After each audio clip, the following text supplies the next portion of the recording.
Hello. Welcome to another edition of the Narrator podcast, and I'm your host, Paul Z. Allen.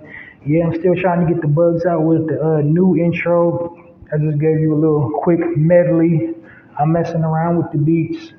I'm gonna find me something I like. I like my original intro and outro much better.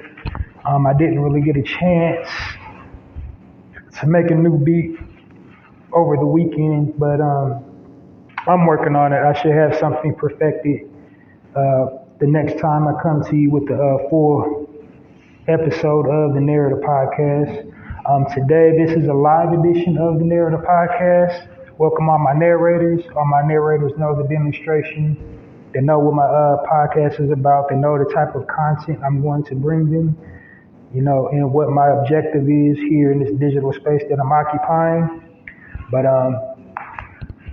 for my new listeners, people not acquainted with my platform and my content, I'm gonna give you a brief overview right quick and dive right on into the content.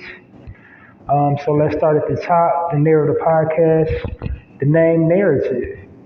I started this podcast because the media goes out of their way to weave a false narrative about original people and original culture. So I want to design a platform where I'm basically correcting that oversight by providing positive frames of reference about our people and our culture.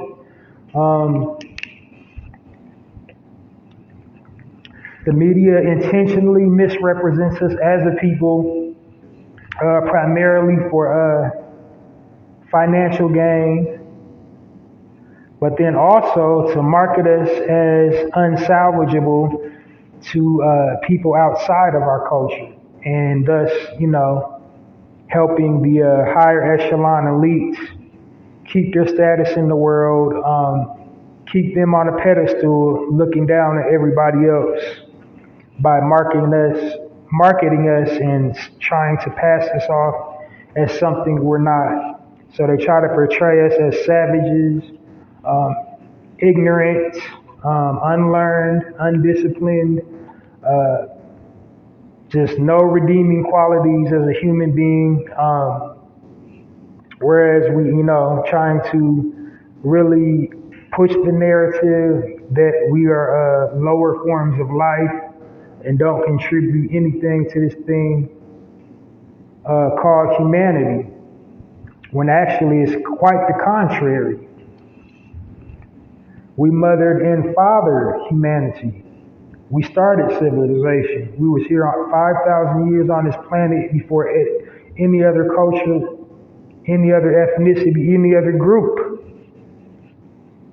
But like I said, it's millions and billions, close to billions and trillions of dollars to be made off of us and our trauma by portraying us in a negative light and making us look a certain type of way. So on my platform, my digital space that I'm occupying, my goal is to basically break those stereotypes and stigmas about our people and our culture.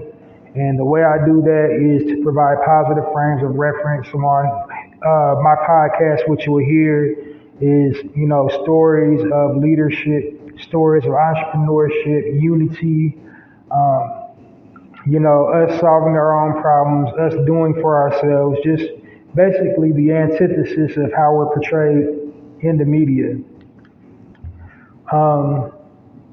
My overall takeaway I want people to understand from my content is the importance of sharing positive content on all your platforms.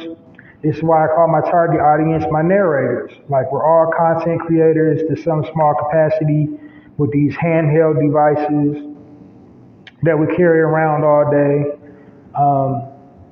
In this digital age where we live in, you're basically judged based on the content that you post online.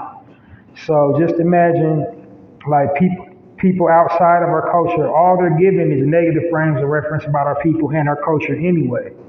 So just imagine, us as a people, if we're always posting gang culture, we're always posting, you know, drug culture, thought culture, gun culture, you know, just all kind of dysfunction and lewdness and violence, just feeding into the stigmas and stereotypes about our people, posting it online.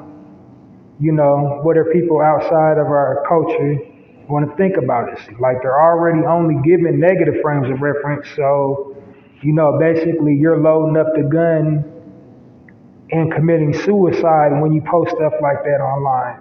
So that's what I want to drill into people's heads on my platform without coming across as preachy, and just, really understand the importance of, positive imagery. Because like I said, it's the media's job to, portray us in a certain light, make us look a certain way to people outside of our culture. But then also, in doing so, they do something to our psyches, and, get us to see ourselves in a certain light and accept things within our culture that's not normal. Like in our culture, we normalize things that's not normal. Like we give it a face, a cadence, and just accept it as our culture. Like, we kings and queens, gods and goddesses, they got us accepting being broke. Like that's a curse. That's not normal to not have. It's not normal to be, at the poverty line or below the poverty line. It's not normal to have every single male member in your family incarcerated or have done a bid. That's not normal. It's not normal to not grow up in a two-parent household. It's not normal to, have to be on any form of public assistance, sell your like food stamps and stuff to survive. That's not normal. They've programmed us and conditioned us into normalizing things that are not normal. So we got to break that cycle, post positive content, reclaim our power. As a matter of fact, my tagline is the Narrator podcast, changing the narrative one episode at a time by destroying negative stereotypes about original people and original culture. So now you know my ultimate takeaway. I want my listeners to get from my content. I noticed you noticed I was saying the word original a lot. And on my platform, I refer to us as original people as opposed to being black. So first and foremost, I believe in the power of words, and I believe saying black is almost like casting a dark spell over ourselves. Backing up a bit, I'm not ashamed of being black. I love being black. I accept it. I'm not a Moor, so a lot of Moor brothers, they preach nationality, and they urge us not to refer to ourselves as black. But I'm not that, although I've read a lot of their literature, many books, by their leaders, especially Noble Drew Ali. But it's not that. It's just back up a bit. Like in early civilization, anybody with the scholarship and anybody that knows anything about linguistics, who created it, We created the written and spoken word, the alphabet, all that originated and came from us. Um, in an early civilization, the word black meant something positive. It was a reflection of opulence. It was a reflection of power. It was a reflection of confidence, beauty, because black is beautiful, baby. Um, it was a reflection of regalness. Um, it just meant all things positive in early civilization is what I'm getting at. But, over time, colonizers and people that did not look like us, they took and railroaded that word from us and flipped the narrative and made it mean something negative. How they got it in modern day, how they use the word black, it denotes, all things negative. It mostly symbolizes death, the end of all things, uh, pestilence, um, disease, uh, fear, uh, disparity, depravity, just anything that dirty, unhygienic, just all things negative. They've associated the word black with all things negative, and over time, it's taken its toll on us as a people. When you look at our conditions here, especially here in America, but also abroad, of us, referring to ourselves, calling ourselves black, because they have it ingrained into our heads that it means something negative. Um, like you go into any dictionary, any thesaurus, look up the word black, and you will see exactly what I'm talking about. They go out of their way to denote origin, associate origin with the word black before they come up with all these, nouns, pronouns, verbs, adjectives, pseudonyms, example sentences, and etc., describing black in a negative way. So you'll probably, firstly you will see it, black, a person with like dark pigmentation, descending or originating from Africa. So they're letting you know they're specifically talking about us. And then they'll go down the list. They'll say like things like, dark, desolate, black, dirty, calamitous, um, depressed, just anything and everything negative.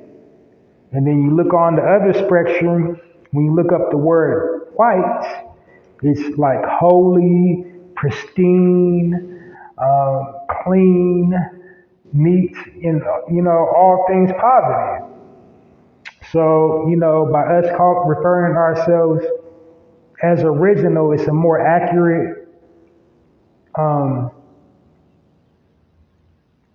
assessment of who we are as a people, a more accurate description of who we are as a people, and also it's an all-inclusive term because there are so many different types of us. You got like people hailing from the islands. We're all over the world, located everywhere. We got all kind of cultural barriers and things that separate us. But when the word original kind of, draws us in, it's all inclusive. It means everybody. As long as you have, pigmentation and can trace your roots back to Africa, no matter if you're Haitian, no matter if you're Jamaican, no matter if you're in Canada, Germany, UK, wherever, you're an original person. Down under Australia, wherever we're at, you're an original person because the word original kind of hints at and symbolizes the first, unique, one of a kind, nobody like us, and in many cases, the first means the best. So not saying we're superior to anybody, but we definitely originated everything this world needs. Like if we took away everything we contributed to humanity, like the world will be butt naked and shivering. Like we originated mathematics, we originated the spoken and written word, we originated architecture, we originated medicine, we originated science. Did I already say science? Well, I'm gonna say it again because science is like, you know, the absolute truth, factual fact, knowing things. We originated alchemy. How about we originated religion and spirituality? We originated philosophy. Yeah, we was the first Christians, first Muslims, first Buddhists, you know? Because contrary to all unpopular belief, we was first on this planet. There was not one corner of the globe that we wasn't originally already located at. Like we didn't get there by slave boats in all these different places that they try to keep pushing that narrative. Yes, slavery really did happen. Yes, people were sold into bondage. Yes, people suffered. Yes, people were beaten. But also, we was originally there, a lot of us. So when they say,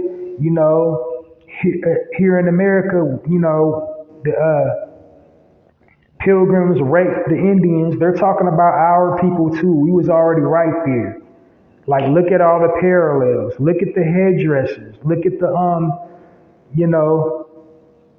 the artwork, the statues. You can see ancient natives, all the African features in their face, the pigmentation.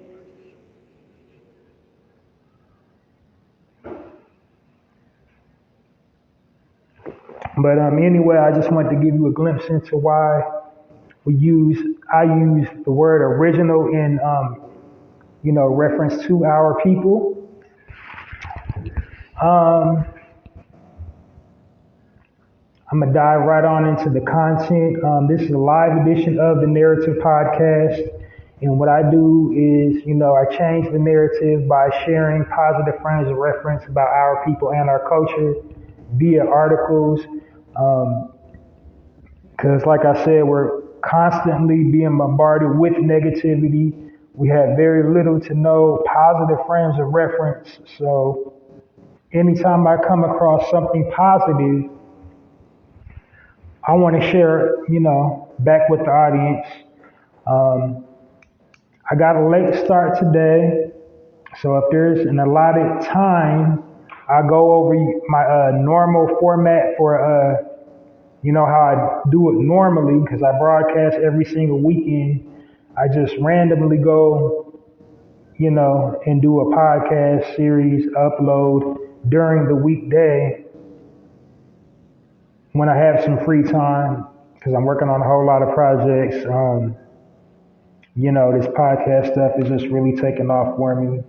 All kinds of doors is opening, but yeah, you can almost sit and watch to it every single weekend. I do a full episode of the Narrator podcast, and then weekdays, I do a live. I just recently started doing lives. I was just exclusively on the weekends when I first started. But I think I've been doing lives for 8-9 months now, close to a year. But anyway, on to the content. And if I have time, I'll walk you through my format for a normal podcast day. Because another goal on my podcast is to keep it short, brief, and to the point. I don't want to drone on and on and on. I basically have my content broken up into sections, and each section has a speaking point on my lives. nearly the same deal. I read the articles and I deliver commentary on things happening around the world, especially within our community. And then I close out and leave you to enjoy the rest of your evening. So here we go. I'm diving into the content. Yo, we made it. Yesterday was Wednesday, hump day. We're over the hump. We're at Thursday. Tomorrow's Friday. And weekend ahead. So everybody can take a bow for that, making it through this week. I don't know where you're at in the world and what you got going on, what type of time you on, but you know, we almost there. Wherever you're trying to get, whatever path you're on, you're almost there.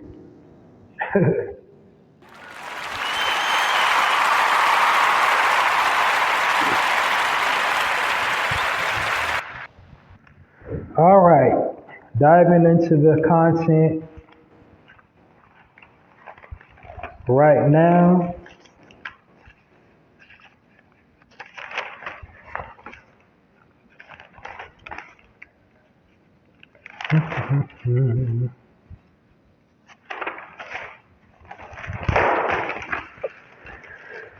All right, so the very first article of this evening, the headline reads, Meet the Black Woman-Owned Company. It seems like it should have said the first, but that's just how it read. I legit just, recorded it how I saw it. Meet the Black Woman-Owned Company. It seems like it should be a first in there, but the Black Woman-Owned Company to help Black people get over their fear of water. So before I go any further, so we already know there is a negative stereotype and a stigma about original people being afraid of the water. It's been ingrained and instilled in us through slavery. And like I said, not all of us came on slave boats. Some of us, was originally located here, but the ones that were located here ended up on plantations anyway. But anyway, I didn't mean to go out that side tangent. I just want to make sure we're on the same page about that. So the woman's name is Lamanier. It didn't say her first name in the source I got it from, and I've been Googling it. Like, I guess you don't want people to know her first and the last name. I don't know. But in 2016, Lanier took to social media and made the pledge that she would teach 30 Black people to swim. She created a website titled Black People Will Swim. And the website is blackpeoplewillfacetheirfears.com with the initiative of FACE, which is an acronym for Fun, Awareness, and Education. That's the pillars, that's their mission statement. So basically, she does a lot of giving back, a lot of community-based work. She's helping people to overcome their fear of swimming, because there are many of us that are definitely afraid of swimming, never learned how to swim. If you're a whole grown ass man or woman and you don't know how to swim, yo, learn how to swim. It is really a survival thing. Like, it's like right up there with knowing how to read, knowing how to operate a motor vehicle. Like, you need to know how to swim. It's basic. It's super basic. It will save your life. Nothing to be afraid of. You know, the spirit of our ancestors is in the water. You will not drown. Learn how to swim.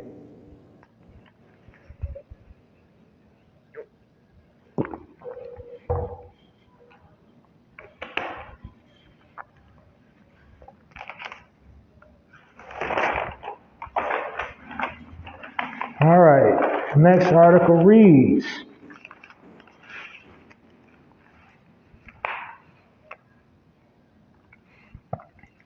Maryland student who woke up every morning at 4 a.m. for his garbage collector job to support his family was accepted into Harvard Law School. And the brother's name was Rehan Stanton. And Rehan, basically, he did not have it easy. Um, he had to basically become the man of the house at an early age. His mother walked out, on their family. Came from a two-parent household. Moms were like, I can't do this no more. She left the country, left the United States. And father, clap it up for original people, black fathers. They always get a bad rap, but his dad stayed around, raised them, reared them the best he could.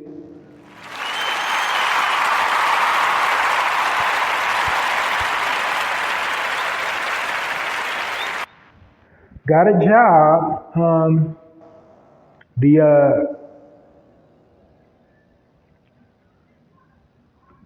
garbage plant that he was working at, the sanitation place that he was working at, just happened to be owned and operated by an original man. So his boss was an original man, and he employed mostly convicts. So he had that support system. They saw something special in him. They always was giving him, positive reinforcement to stay in school, stick with it. Talking them up, just like letting them know it could always be worse. Don't get on their path. However they ended up in jail. I'm guessing, like reading in between the lines, most of them like were selling drugs for to support themselves financially, as many of us do, and it's quite sad. But nevertheless, he stuck with the sanitation job. The sanitation job was paying the bills, and again, here in America, I've said it once and I've said it before. We're caught up on titles and we're caught up on prestige. Everybody wants to, if they want to work in these office buildings for these Fortune 500 companies. And it's jobs like that that pay just as much money. And it's something that has to be done, but we look down our nose at people like that.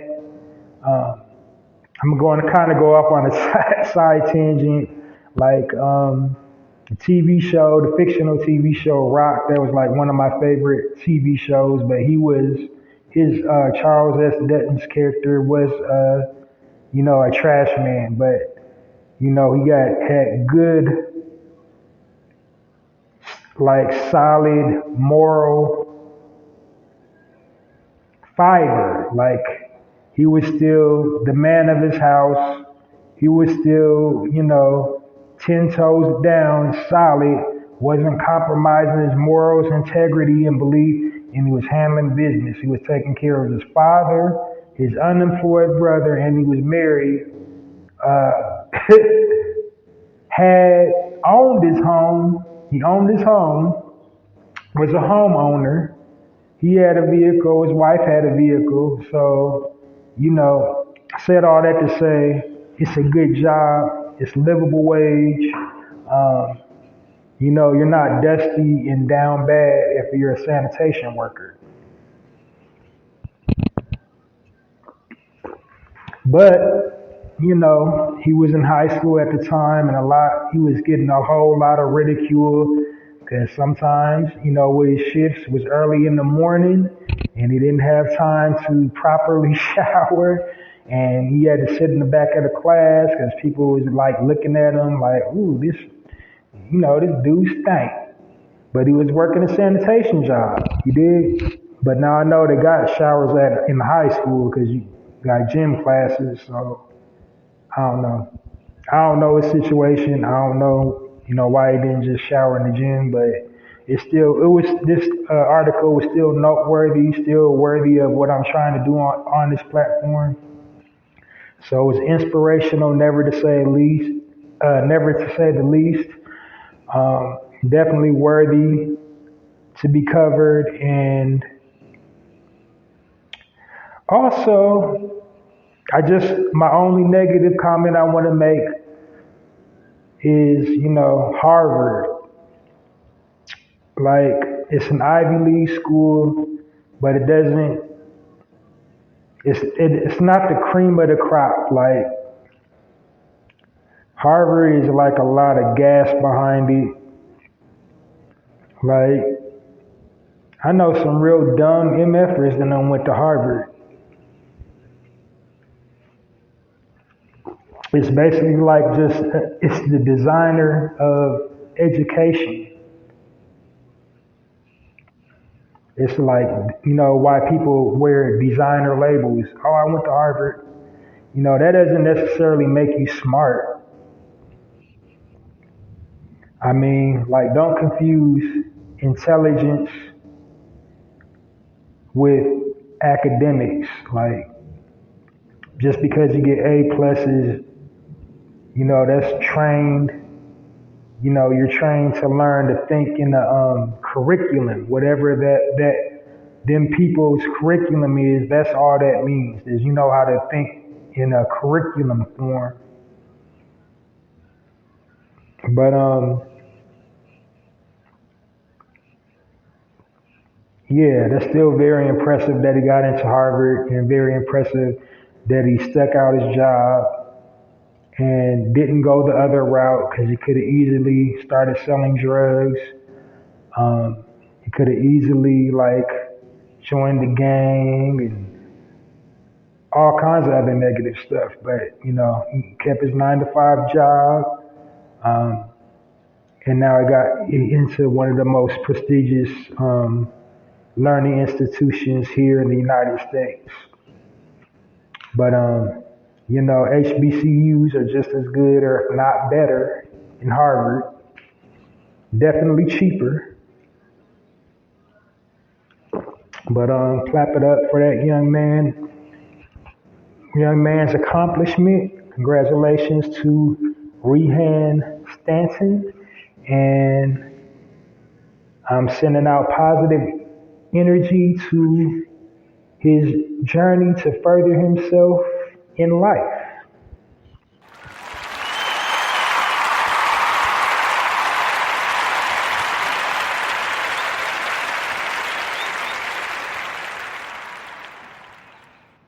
All right, so next article reads,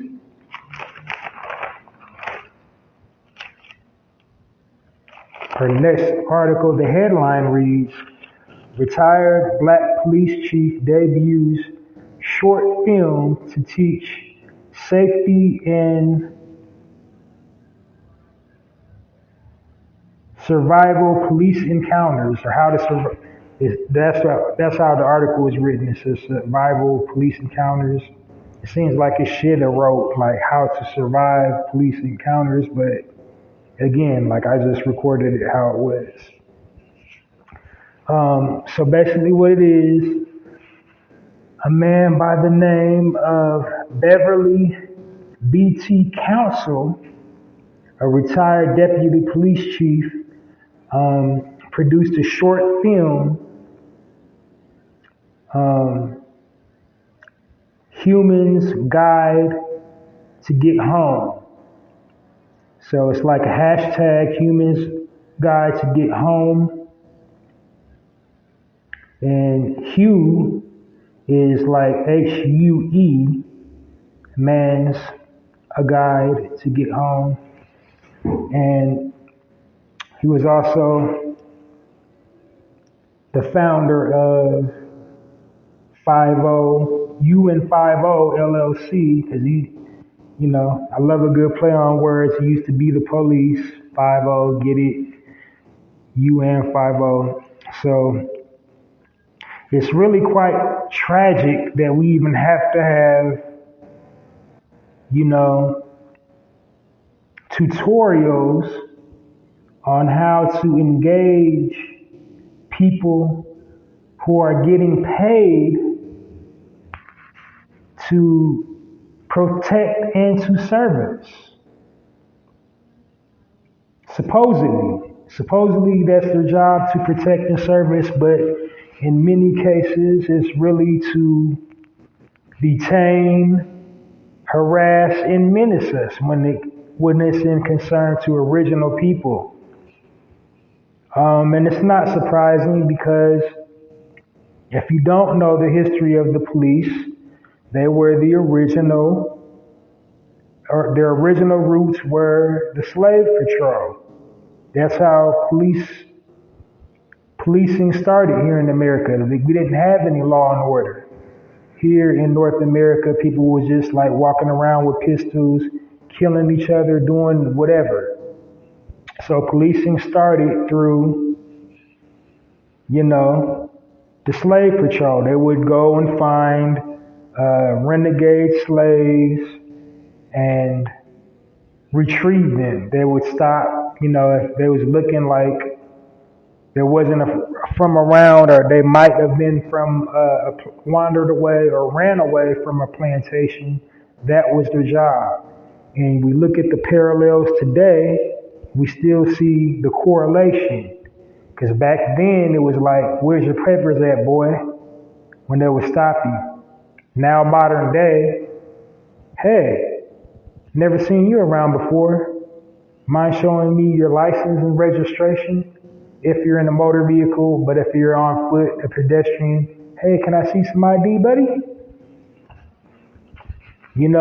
So there's that, that correlation, that parallel that, law enforcement hasn't really changed that much from slave times to now in concern with respect to our people. But anyway, congratulations to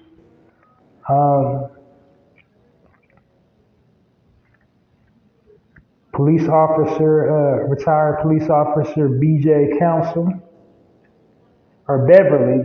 His nickname is BJ. I've never met a man named Beverly before, though. But anyway, that's his name, Beverly Council. And just like one more little side tangent about that, it's just like, it's sad, like to know that, if you have a son, if you have a nephew, or some male child in your family at some age, that's the rite of passage. Like after you leave adolescence, you have to teach them how to respond to law enforcement. Because that's literally life and death here in the United States, about not knowing how to properly respond to law enforcement's commands. Like that's a rite of passage. We have to do that with our young men. It's so sad, but you got to teach them.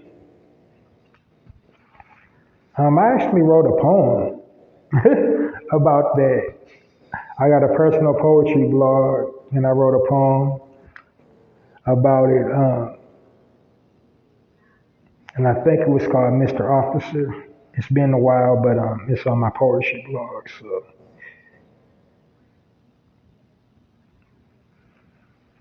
if you want to go check that out, it's at www.mrhawsblogs.com. Let me punch up the title right quick. I think I can do it.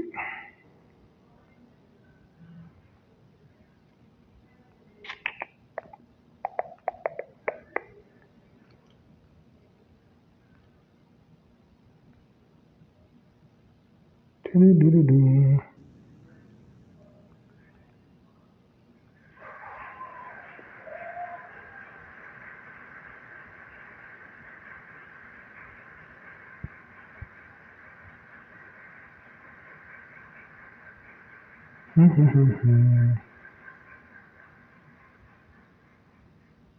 Oh no, it was called The Talk. Yeah, that's what it was called. It was titled The Talk. I wrote it quite a while ago. I got a couple of poems about police officers on that blog, so you should check them out. My tagline is Halsey's Poetry Corner, poetry with a passion, poetry for all occasions. So go on, check that out. Hit it up at www.mrhalseyblogs.com. And the way you support my personal poetry blog is to share it on all your platforms, on your YouTube, on your Facebook, on your Twitter, um, Tumblr, whatever you got. Share a poem from Halsey's Poetry Corner on it. All right. So on to my very last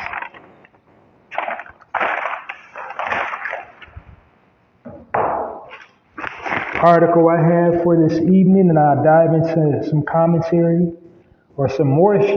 Actually, there are more stories this year, but I'm just going to give my thoughts on them. Some stuff that came up in my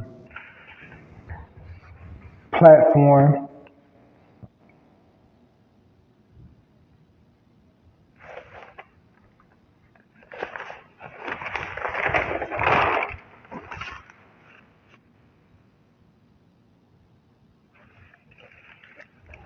Oh, I think I had one more. All right. Got it. Okay.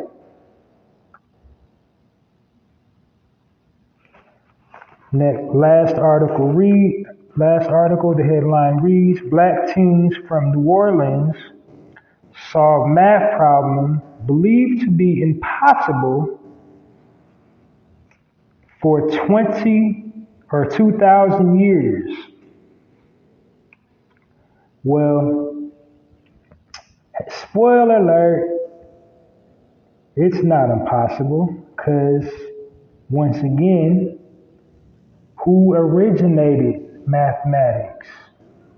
So is that so mind-boggling that a descendant of the people that originated mathematics solved an equation thought to be unsolvable? No, it isn't. No, it isn't. It isn't mind-boggling in the least. But good for these young ladies that they did that. So the sisters' names were Kaylin Johnson and Nicoria Jackson. They're both two high school students from New Orleans, Louisiana. Uh, they attend St. Mary's. And the unsolvable problem was Pythagorean's theorem. So if you're unfamiliar with Pythagoras' theorem, it's basically about triangles, the hypotenuse of a triangle, right triangle specifically, supposed to be like equal to the sum of the square of the two sides, something like that. So they basically solved Pythagorean's theorem. So theoretically of why that works, they broke it down and, told it why it actually is applicable to, just general everyday use using trigonometry.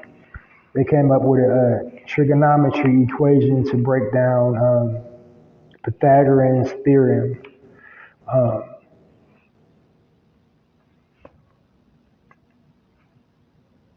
I think they solved it. I forgot what they called their theory, but I didn't take it down in the notes. So it wasn't where they did it at was an event at the American Mathematical Society in Southern Eastern Section semi-annual meeting of Georgia Tech in Atlanta.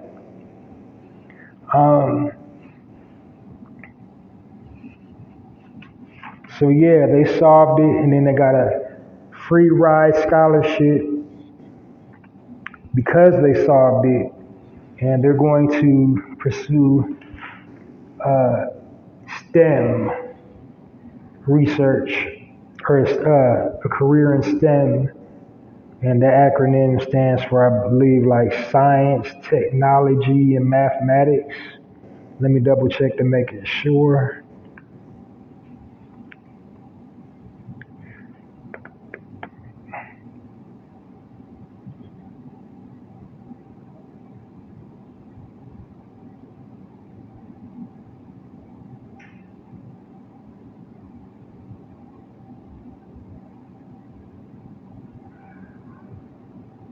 Okay, science, technology, engineering, and mathematics. I was almost right. I just left out the E. So this is very important within our community because these are where all your high-paying jobs are going to be. This is, they give you entry to all the emerging technology, the blockchaining, the AI, anything that has to do with it, any type of computer system, any type of graphics, any type of drafting software.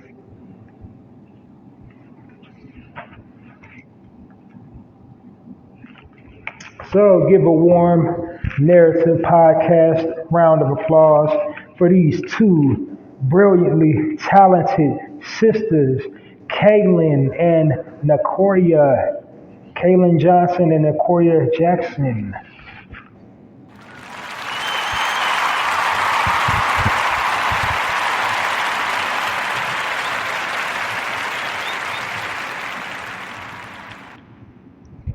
All right, so moving right along.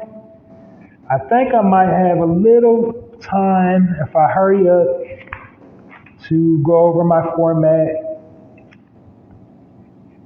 before I dive into the commentary. Now I'm gonna do the commentary first, and then if I have enough time, I'll walk you through my format for a normal full broadcast of the Narrator podcast so you know what to look forward to this weekend. If not, I just bid you good night, and I'll point you in the direction of my last full episode for the format, because I try to keep these as brief as possible. My goal is not to exceed 1 hour, because I just want to make my content digestible and relatable. And, I don't want to shoot over people's heads. I just want to make it applicable and practical, and you can refer back to it and use it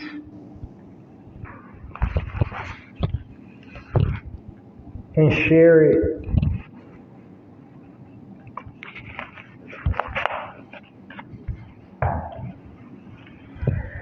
All right, so what's going on out here in these streets? So Supreme Court Justice Ketanji Brown, just in March, March 6th actually, that's one day after my born day,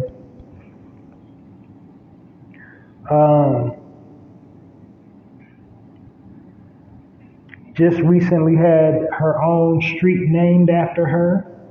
It's the Ketanji Brown Boulevard, I believe, in Jacksonville, Florida, or somewhere in Florida. Let me see, double check, because I didn't take it all the way down in the notes, but it was an interesting article, and it's very noteworthy and worthy of what I'm trying to do on this platform, which is put out the positive frames of reference about our people and our culture.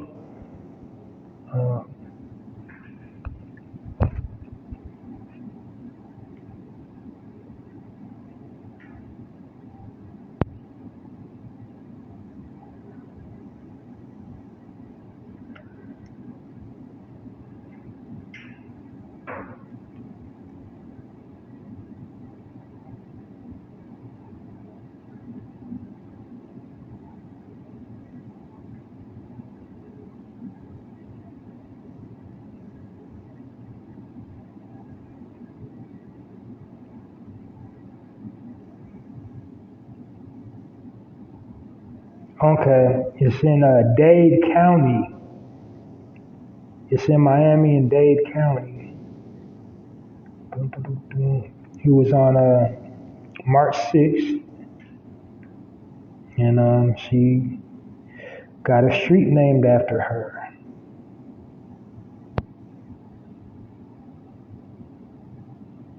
She made history last year when she was sworn into the nation's highest court, becoming the first black woman to hold a seat on that bench. She was born and raised in Miami.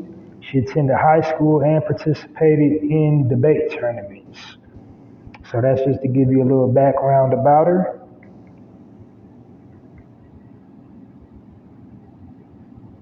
But yeah, she got a whole street named after her on March 6th. And I'm now years old when I find that out. It came across my radar. Definitely wanted to share that. What else is going out here on these streets? Entertainment news.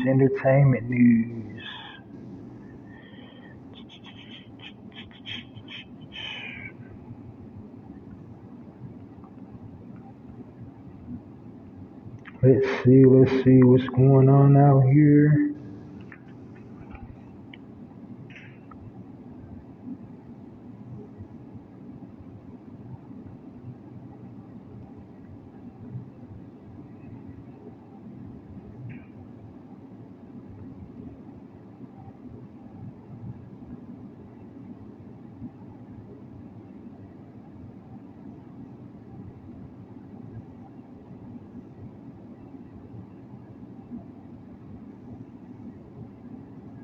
Okay, so our sister, somebody who I've spotlighted on my podcast before. That's a section I have on my podcast for those that don't know. And I do not believe I'm going to be able to go over my format with you this evening because it's getting close. I'm getting close to that 1 hour mark.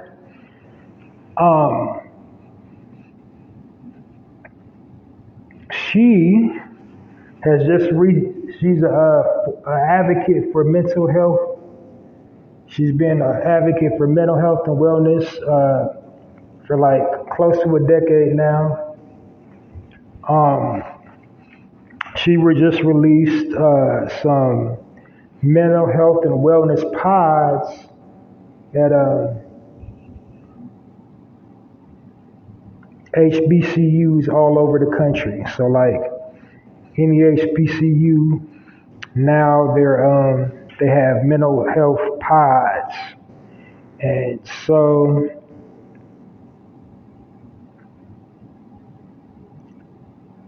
they're called She Care Wellness Pods, which is pods that will offer a variety of mental health resources to original students, aka Black. I say original on my podcast.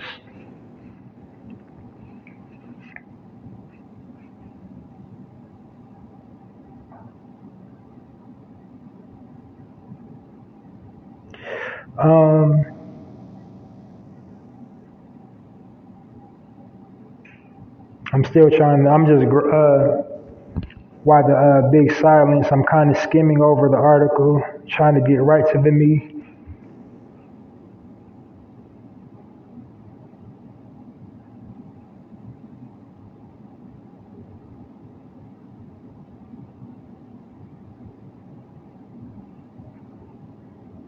Okay, in the pods they offer in-person therapy sessions, psychoeducation sessions, yoga, art, dance therapy workshops, and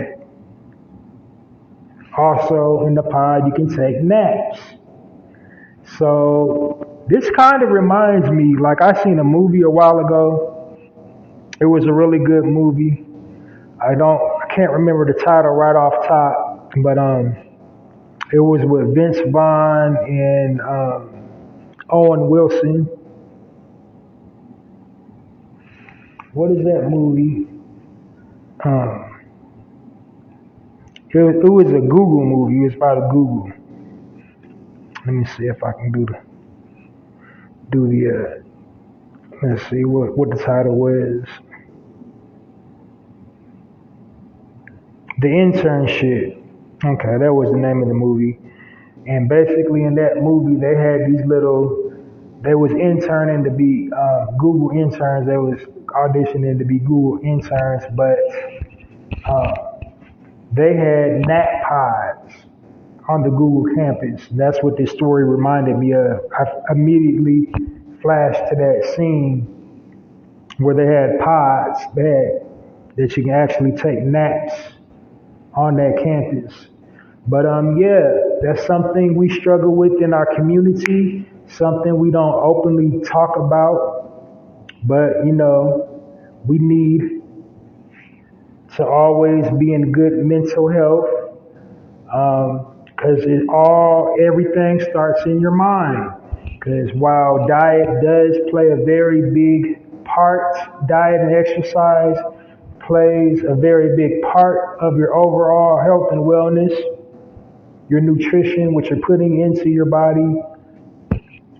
One of the most important things to keep you up, healthy, running around strong is your mind. This is why they call illnesses diseases. There are physical manifestations that occur in your body when your mind is at dis-ease. And in our community, when our minds are at dis-ease, it manifests into things like rheumatoid arthritis, type 1 and type 2 diabetes, gout, high cholesterol, high blood pressure, cancer, and just, other things, traditionally found within our culture. But like I said, the media is weaponized against us to give us a false narrative, a false perception of who we are as a people, because they're constantly bombarding us with all this negativity, negative movies, negative television shows, negative music about the portrayal of our people. So yeah, you need to condition and focus your mind to focus and see the positive and how to access your higher self. So you definitely need, mental wellness weapons, something to armor yourself up mentally as well as physically, as well as, because it's a total package deal. You can't just, fixate on the diet and exercise and deflect the mind, exercising your mind. Your brain is the most powerful muscle you have in your body. It controls everything. So, you have to be in good mental health. All right, another story. What else is trending? What's going on out here in these streets?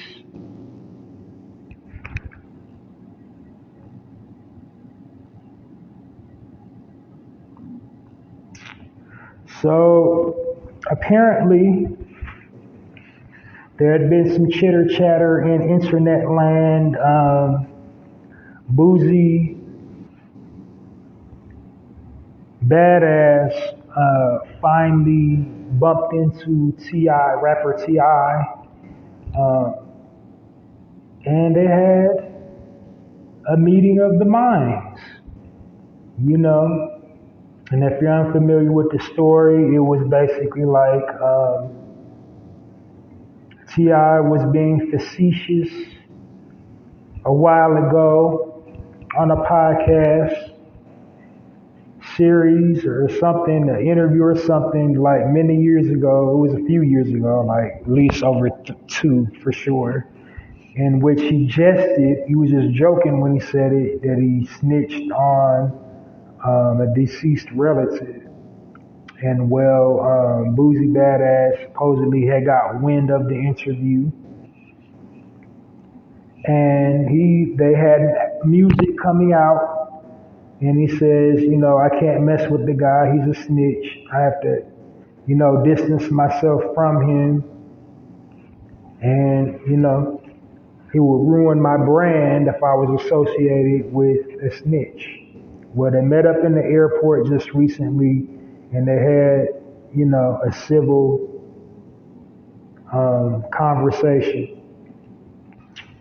And like I said, like I always say on my platform, there's always the powers that be somewhere in the middle that causes division amongst us.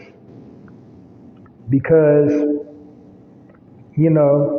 it's no secret that like T.I. did a Crime Stoppers commercial, got into, some problems with some weapons charges, and like a whole lot of people's like, how did you get out of it? How did you get out of it? Been saying for years how it got out of it. You should just automatically just know, But what I say about what people that's running around calling people snitches, half the time the people that's calling the people are snitches don't know how to read court dockets. Like they'll call somebody a snitch if they see your name in some paperwork.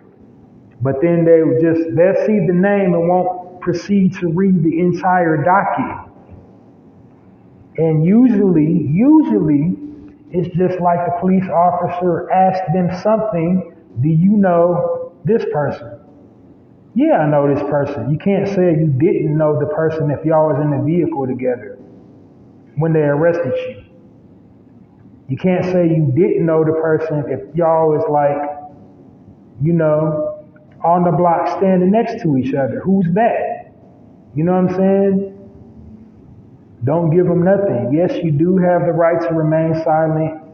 Yes, you can just not say nothing, but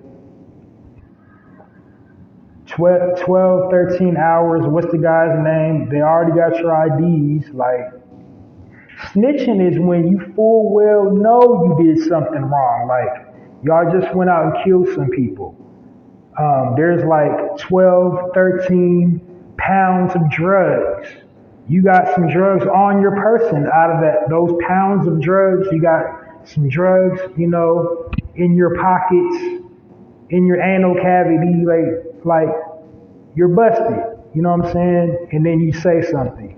That's snitching. There's a difference between cooperation and snitching.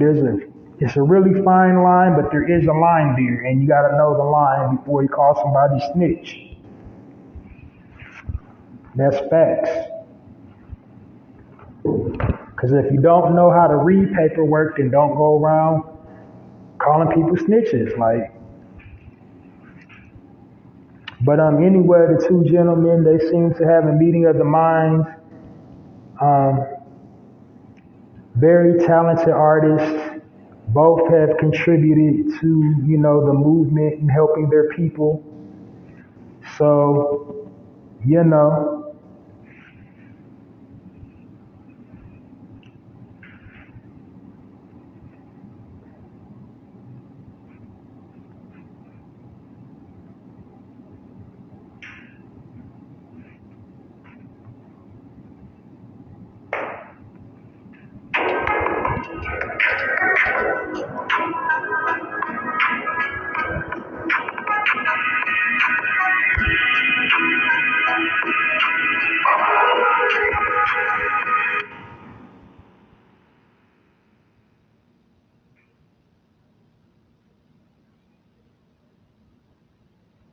So check one, check two. I don't know what just happened, but I'm here. Yeah, so, as the old saying goes, BS ain't about nothing. They handled it like men and there wasn't no violence. A whole lot was just he say, she say on the internet. I will say this about the situation.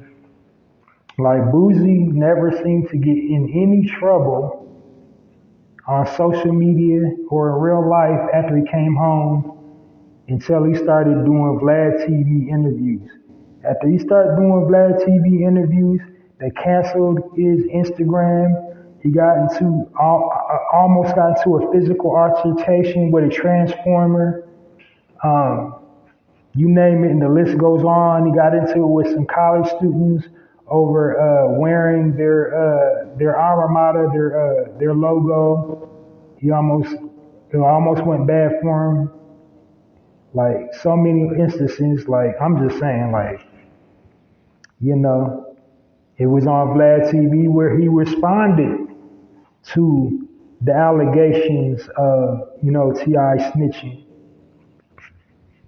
I'm just saying, gotta call a spade a spade.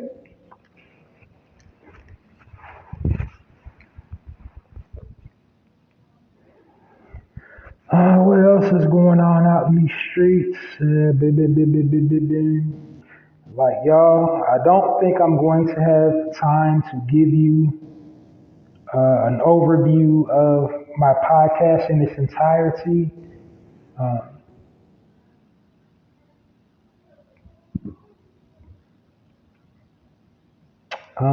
I think I got two more things I want to touch on before I leave out of here tonight. Um,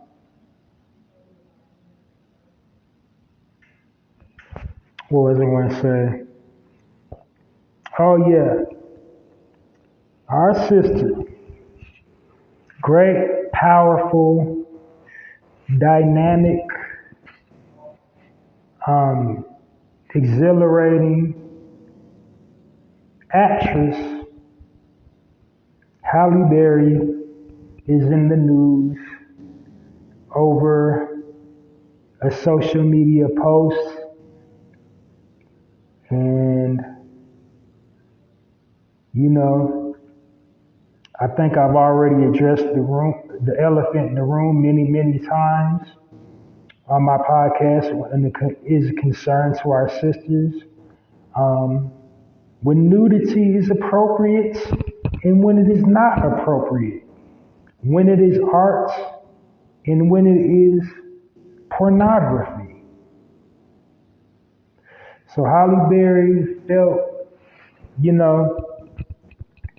the need to stand out on a balcony with her robe open.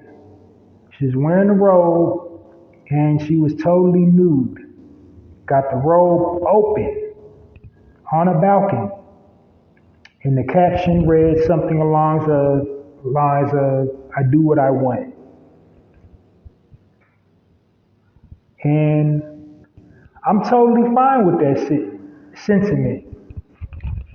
I do believe in a woman's right to choose and a woman's right to express themselves any way they see fit. I believe in a woman's right to date whomever they want. I believe in a woman's right to give her body to whomever they want. I believe in a woman's right to do with her body whatever she feels and deems appropriate. But when it comes to our sisters, the portrayal and the grooming of who you are as a woman, your core, it should always be to walk with poise, dignity, and grace. And I'm a firm believer there's appropriate time and appropriate place for everything. And in that scenario, that was not appropriate to put that on social media, that pic. Because you can't put a pic like that in context in any capacity. None. Yes, it's your body. Yes, it's your choice. But then also, you are an actress. And you signed up for the scrutiny, for people to weigh in and talk about it. You signed up for that when you became an actress.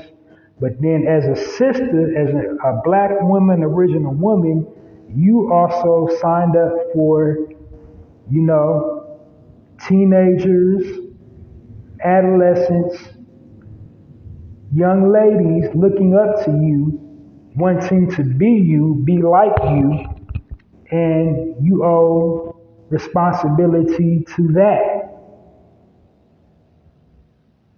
So no, yes, it's your body, yes, it's your choice, but then you have to make responsible choices with your body.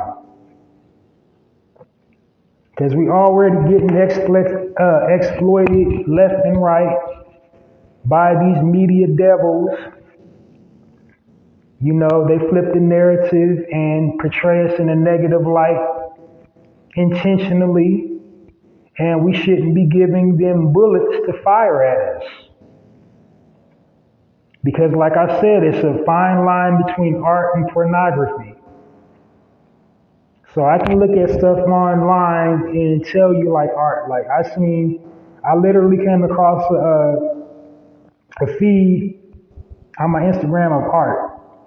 And these was like ladies that was naked, but they was like legit making art. Like they was becoming sculptures. There was art. There was one of them where there was naked, a group of four of them, but it was a tiger's head. You know, they had body paint and it was tiger's head. So you couldn't see the no-no areas. You couldn't tell if it was just like a skin-tight latex suit. But they formed a tiger head, and one where there was like a reptile sitting on a leaf, and then there was one where it was like a frog sitting on a lily pad. That's art. But when you're naked, just to be naked, then that's pornography. And yes, we was born naked as original people. In our culture, you know, in Africa, parts in the Caribbean, there are ceremonies, there are celebrations in which they'll go topless, semi-nude, or full nude. But we ain't there. We here in the United States. There are many cultures where nudity is perfectly appropriate, like they do stuff like that in Colombia, in Brazil, and you know, Central America, no big deal. Places in Europe, you know,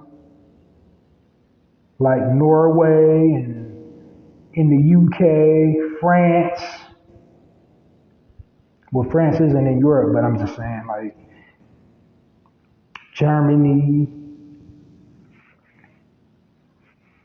You know what I'm trying to say? It's like certain places where it's appropriate because that's just a part of their culture. That's just a part of, you know, the society. And that's just like, you know, it's nothing. But here in America, this is like, you gotta be careful with your image, how you're being portrayed, especially because she's an actress. She's in her 50s. And it's like, there's expression and there's exploitation. And she has, as an actress, been exploited in front of our eyes. Like Monsters Ball, you cannot explain to me from a cinematography standpoint what was the significance of that scene in that movie she did with Billy Bob Thornton where there was just like softcore porn. Like you saw all of her nakedness, you saw all of his nakedness, you saw it actually like full-on penetration.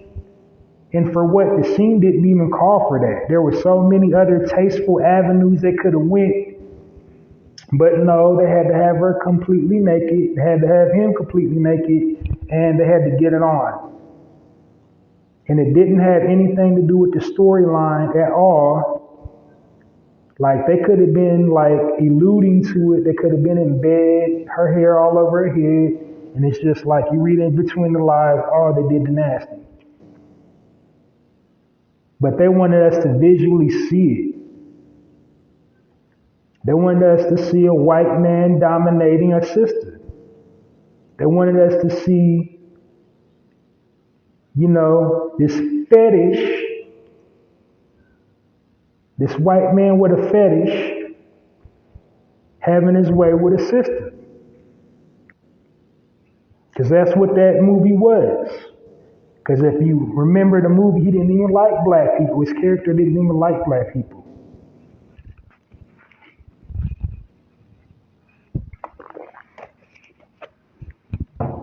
But anyway, like I said, appropriate time, appropriate place.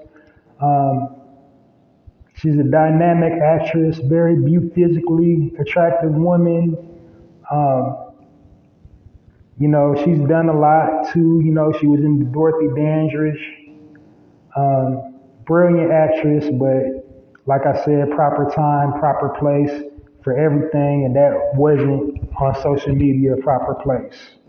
That's just real. This ain't me trying to be holier than thou and, high up on the morals or even really judging. I'm just saying what's real and what's not. And that didn't have no place on social media. She could have kept that to herself. She could have kept that picture to herself.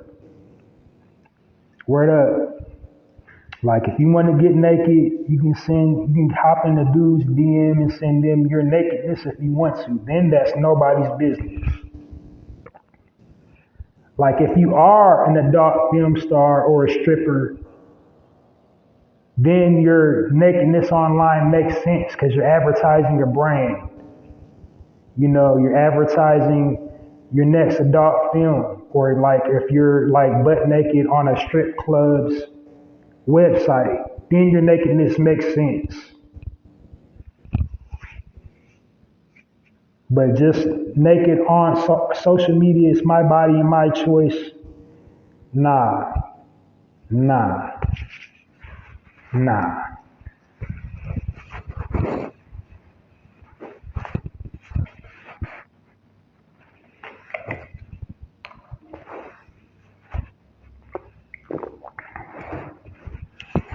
All right, I got one more story. This one kind of pissed me off, but nevertheless, I'll share the last little article with you and then leave you to enjoy your evening. Last article reads, it's just something that popped across my radar. It's the story about a man named Crossley Green.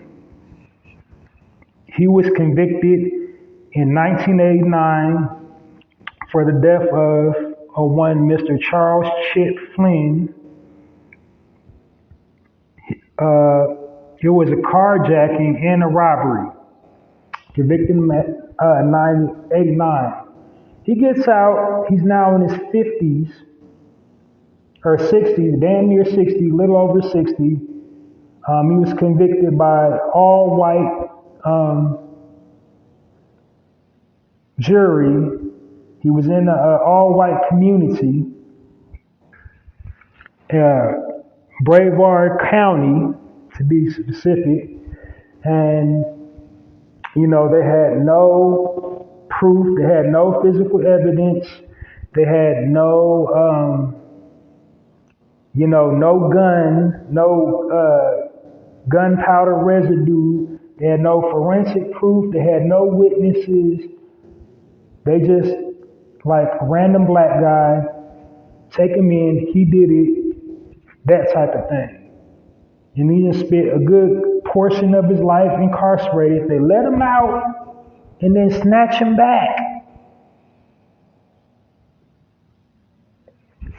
Crazy. But it's equal justice for all. And then there's stuff like this that happens. And then they wonder why we act the way we act.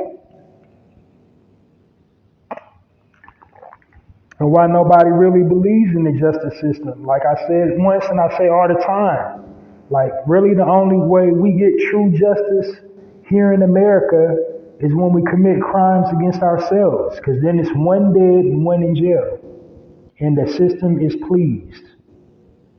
That's the only time that the scales of justice seem to tip in our favor. One's dead and one's in jail.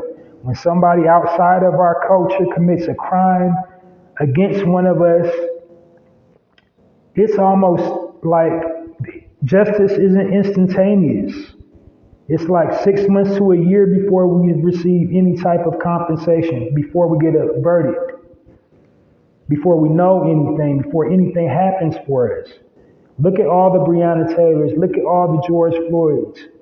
Look at all the Emmett Tills within our culture.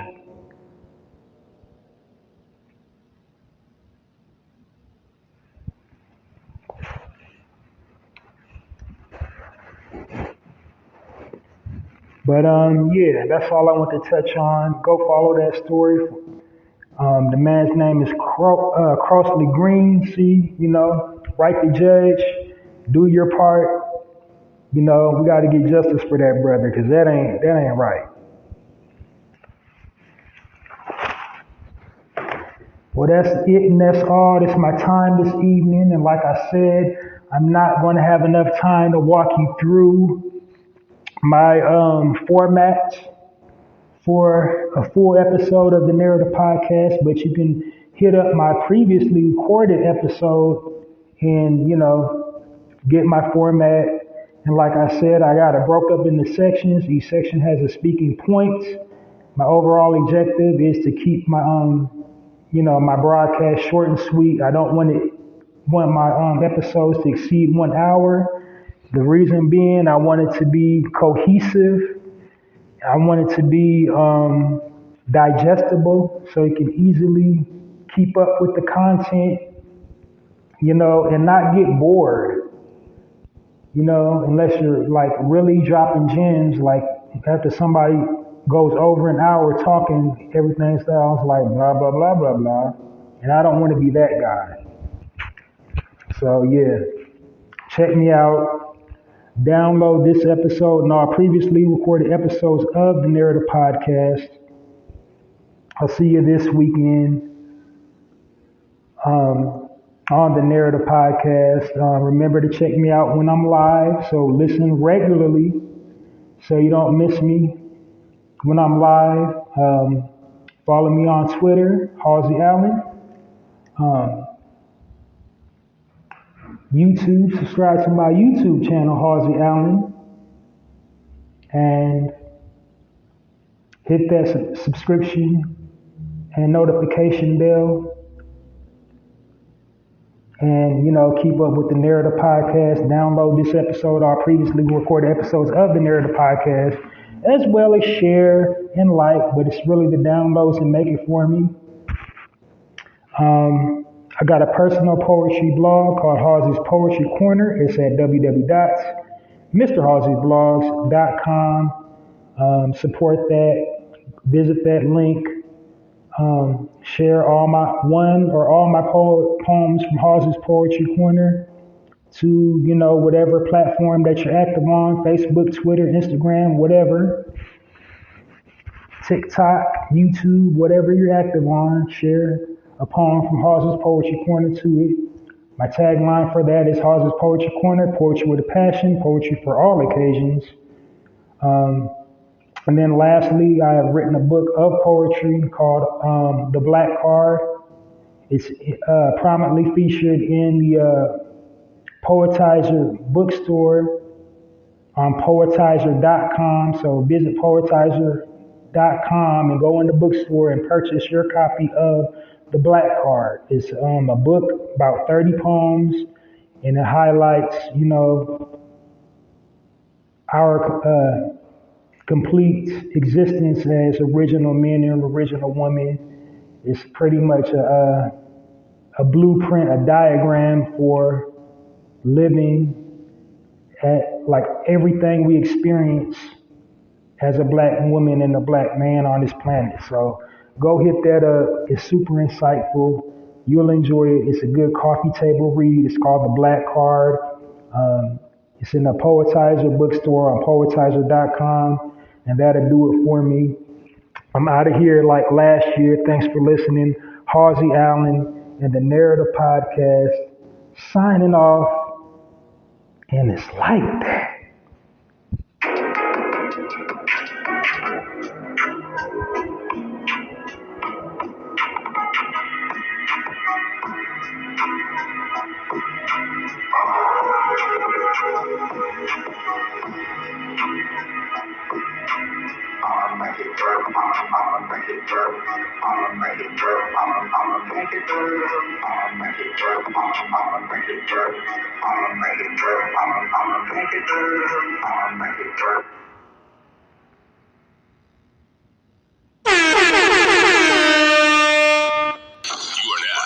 Listening to the Narrative Podcast with Halsey Allen. The Narrative Podcast is changing the narrative one episode at a time.